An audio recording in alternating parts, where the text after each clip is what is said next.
So divergence theorem and theorem, ये हमारे दो काफ़ी इम्पॉर्टेंट थ्योरम्स है। इसका प्रूफ हमें करने की ज़रूरत नहीं है, बट ये दोनों थ्योरम हम समझेंगे एंड इसके बेस्ड हम क्वेश्चन सॉल्व करेंगे। ओके, तो फर्स्ट हमारा डाइवर्जेंस थ्योरम। तो बेसिकली डाइवर्जेंस थ्योरम में हम क्या करते हैं, अगर हमें वॉल्यूम इंटीग्रल को सरफेस इंटीग्रल में कन्वर्ट करना है या फिर डाइवर्जेंस का यूज़ करके किसी प्रॉब्लम को सॉल्व करना है, तो हम डाइवर्जेंस थ्योरम का यूज़ करते हैं। So according to it, the volume integral of divergence of vector field A over any volume V is equal to the surface integral of A taken over the closed surface. तो इसका मतलब क्या है, basically हमें क्या करना है, divergence of a vector field A. तो हमारे पास अगर कोई वेक्टर फील्ड है, उसका डाइवर्जेंस का जो वॉल्यूम इंटीग्रल होगा, it is equal to surface integral of A. किसी भी ए वेक्टर का जो मतलब ये जो ए वेक्टर हमने लिया है, उसी ए वेक्टर का जो सरफेस इंटीग्रल के इक्वल होगा। एंड ये होता क्या है, ये होता है हमारा आउटवर्ड फ्लक्स और is equal to the total outward flux of the vector through the surface. तो यही है हमारा जो हमारा डाइवर्जेंस है किसी वेक्टर का, उसका volume integral is equal to close surface integral of the same vector. Okay, next we have Stokes theorem. According to Stokes theorem, the surface integral of curl of vector A over an open surface equals the line integral of the vector field over the closed curve bounding the area. तो इसमें हम surface integral को line integral के equal हम निकालते हैं। तो कैसे होगा, according to it, curl of vector A का surface integral, open surface integral is equal to closed line integral of the vector a dot dl along a closed path. Okay, ये हमारे दो थ्योरम काफ़ी आसान है, बट इसके questions थोड़े से डिफिकल्ट होते हैं एंड काफ़ी इंटरेस्टिंग होते हैं। First question, given a is equal to 2r cos phi I cap r plus r I cap phi in cylindrical coordinates for the contour shown in figure below, verify the Stokes theorem. तो हमारे पास ये path given है। Okay, इस contour में हमें क्या निकालना है, स्टोक्स थ्योरम प्रूफ करना है। हमारे पास वेक्टर गिवन है ये इन सिलेंड्रिकल कोऑर्डिनेट्स। ना हमारे पास स्टोक्स थ्योरम होता क्या है, according to Stokes theorem the surface integral of curl of vector A is equal to close line integral of A. ना अगर हमें एलएचएस प्रूफ करना है, तो सबसे पहले हम क्या करेंगे, हम डेल क्रॉस ए निकालेंगे। डेल क्रॉस ए मतलब कर्ल निकालेंगे, कर्ल ऑफ वेक्टर ए निकालेंगे, फिर उसका सरफेस इंटीग्रल निकालेंगे। सरफेस इंटीग्रल कैसे निकालते हैं, तो डीएस की जगह हम रिप्लेस कर देंगे, किससे रिप्लेस करेंगे, इस सरफेस का डिफरेंशियल सरफेस से हम रिप्लेस करेंगे। क्या होता है इस सरफेस का differential surface, it is D R into r D five और अलॉन्ग आई कैप जेड। हमने ऐसे क्वेश्चंस काफ़ी करे हैं पहले, और उसके बाद हम एलएचएस को निकाल लेंगे, सॉल्व कर लेंगे। तो सबसे पहले कर्ल ऑफ वेक्टर ए की मैट्रिक्स हमारे पास ये है। इसको कैसे याद रखना है ये मैंने आपको बताया था, कर्ल जब हमने पढ़ाया था आपको। सो इसको सॉल्व करने के लिए we need A R, A phi and A Z. A R according to question it is 2r cos phi and A phi is equal to r। तो हम उसको इन वैल्यूज को यहाँ पे पुट कर देंगे, और जब हम इनको सॉल्व करेंगे व्हाट वी विल गेट, सो हम सॉल्व करते हैं। अगर आपको सॉल्व करना आता है तो आप इसको स्किप कर सकते हो। Del by del phi into A z क्या है हमारा 0, minus del by del z into r into A phi, r into r, तो आर स्क्वायर हो जाएगा हमारा, minus i cap phi del by del r into A z क्या है, क्या है हमारा 0 है, minus del by del z into A r क्या है हमारा 2r cos phi। Okay,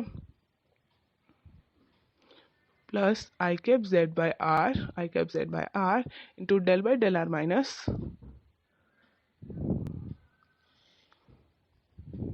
into del by R phi, that is are square, minus del by del phi into A R, that is 2r cos phi।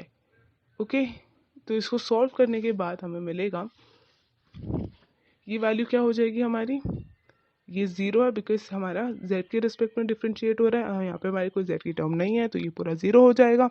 Now ये भी हमारा zero है, क्यों? क्योंकि az तो हमारा ज़ीरो है ही। ये भी हमारा ज़ीरो हो जाएगा, अगेन हमारे पास कोई z की टर्म नहीं है, डिफ्रेंशिएट करेंगे तो ज़ीरो हो जाएगा। यहाँ पे हमें क्या मिलेगा 2r, और यहाँ पे हमें क्या मिलेगा फाई के साथ डिफ्रेंशिएट हो रहा है, तो यहाँ पे cos फाई का डिफ्रेंशिएशन क्या होता है माइनस साइन फाई, तो we will get 2r plus 2r sine phi. हम कॉमन ले सकते हैं 2 को, एंड r से r यहाँ पे कैंसिल हो जाएगा, we will get 2 plus 2 sine phi I cap z। So हमारी डेल क्रॉस ए की वैल्यू आ गई है 2 plus 2 sine phi I cap Z. Now del cross A का हमें क्या करना है, सरफेस इंटीग्रेशन निकालना है। सरफेस इंटीग्रेशन के लिए हमें हमारे पास डी एस का इक्वेशन चाहिए। डी एस इस केस में क्या होगा, इस केस में हमारा जेड जो है ज़ीरो है, तो डी जेड भी ज़ीरो होगा। तो डी एस कौन से इंक्रीमेंटल लेंथ का मल्टीप्लिकेशन होगा, डी आर और R D phi, and unit vector I cap Z जो इसके परपेंडिकुलर है। तो डी एस की जगह हम ये पुट कर देंगे, एंड डेल क्रॉस ए की जगह जो हमें वैल्यू हमने फाइंड करी है वो पुट कर देंगे। ना अब हमें क्या करना है, हमें इसको सॉल्व करना है। इसका इंटीग्रेशन, इसके लिमिट्स क्या है, 0 to 1 and pi 0 to π/2। Why? Because question में हमें गिवन है कि हमारा चेंज हो रहा है रेडियस फ्रॉम 0 to 1, एंड हमारा फाई चेंज हो रहा है, एक्स से वाई कोऑर्डिनेट तक चेंज हो रहा है, मतलब π/2 डिग्री ये ट्रैवल कर रहा है, तो 0 से π/2। इसका मैंने यहाँ पे डायरेक्ट आंसर लिख दिया है, बट मैं यहाँ पे सॉल्व कर रही हूँ। अगर आपको ये आता है तो you can skip this part.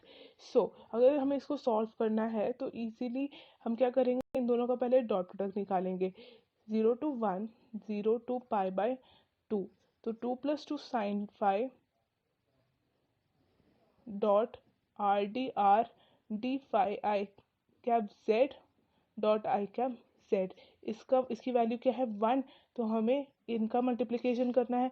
अगर हम इसको थोड़ा मॉडिफाई कर दे और ऐसे लिख दे 2 into r D r phi, 2 into r D phi plus 2 इन plus again integration 2 sine phi, ये 2r sign phi d five. इसको हम सेपरेट कर कर ऐसे लिख सकते हैं ना। इसको हम फर्दर सेपरेट करेंगे, ऐसे करने से काफ़ी आसान हो जाता है हमारे लिए सॉल्व करना।